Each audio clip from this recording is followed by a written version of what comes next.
Alright, so I think I'm recording. Let's, our skill 4 packet was polynomial and rational functions, and these are the review problems for that to help us prepare for an upcoming test. So, in problem number 1, they've given me a polynomial function in factored form.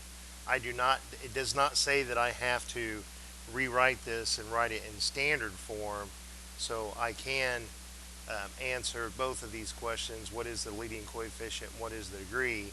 From my factored form.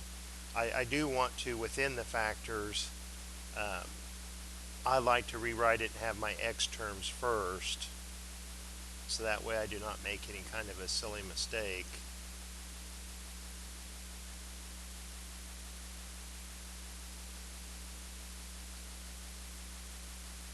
So I see I'm going to put exponents here. This first factor, I have a power to power 1 times 1. This first factor is contributing 1 towards the degree. Here I have a quadratic, 2 times 1 is 2. This second factor is contributing 2, and then 1 times 1 is 1, and this last factor is contributing 1 towards the degree. So I have 1 plus 2 plus 1, which is 4. So the degree of this polynomial function is 4. If you look at the leading terms here within each factor, negative 3 times a positive 4 will be negative 12, times a positive 1 is negative 12. That will be my leading coefficient. So I can answer those without actually multiplying this all the way out. Here, it's written term by term, but it is not in standard form because the exponents are not in descending order. I can see here that the biggest exponent on the variable x is 9, so this has a degree of 9, and the leading coefficient would be negative 1/7. So there's my answers for the first two problems. Let's take a look here at these graphs.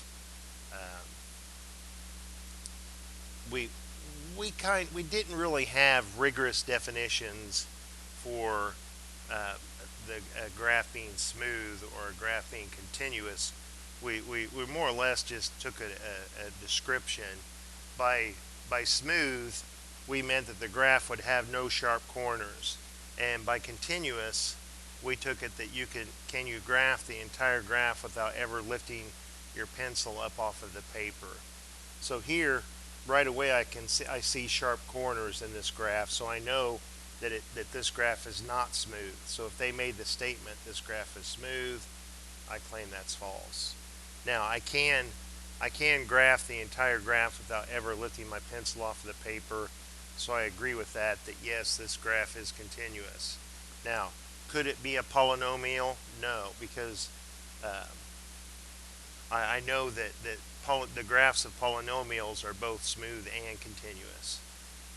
This graph is not the graph of a polynomial function. That's a true statement. So here I can see that there's no sharp corners, so it's true that the graph is smooth. I can graph the whole thing without ever lifting my pencil up off the paper, so it's true that it's continuous. And it's very likely going to be that it's very likely going to have an equation that's a polynomial function. They're saying this is not the graph. No, I disagree. It does appear to be the graph of a polynomial function. The end behavior, as x is going, by the end behavior, they want to know what's going on far away from the origin. So far to the left, this graph is going to the left, and it's also going up, and I'm interested for the y values that it's going up. So as x is going to negative infinity, as you move to the left, you're also moving up. And here, as you're moving to the right, you're also moving down.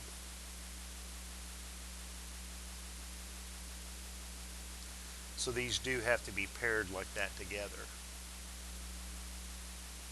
I'm not given the graph, but I am given the equation for the, that I could graph it if I took the time and effort to do so, but with the leading coefficient test, we can answer the same questions we did last time. As x is approaching negative infinity, what is y doing? As x approaches positive infinity, what is y doing? We know that these polynomial functions can always be split up into one of four cases, and by determining whether the leading coefficient is positive or negative, and whether the degree is even or odd, will help us identify which of the four cases that we have. So first, let's identify the term with the largest exponent. Don't assume that the exponents are in descending order until you've looked at it. X to the 8th appears to be the term that has the x to the 8th appears to be the 8 appears to be the largest exponent. That's what I'm trying to say.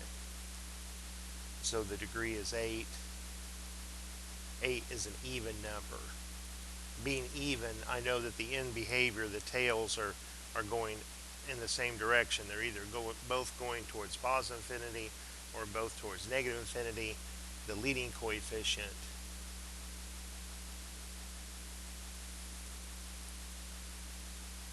is negative 7/2, which is a negative number. It's less than 0. So I know on the right it's going down, and so they're both going down. So both of these are heading to negative infinity. This is in factored form, but I can still identify the degree and the leading coefficient without multiplying it all out. You could if you wanted to, but it takes time and effort. It's not necessary. This factor is contributing 1 towards the degree. This factor, 1 times 1, it's contributing 1. Here, 1 times 2 is 2. So 1 plus 1 plus 2 is 4.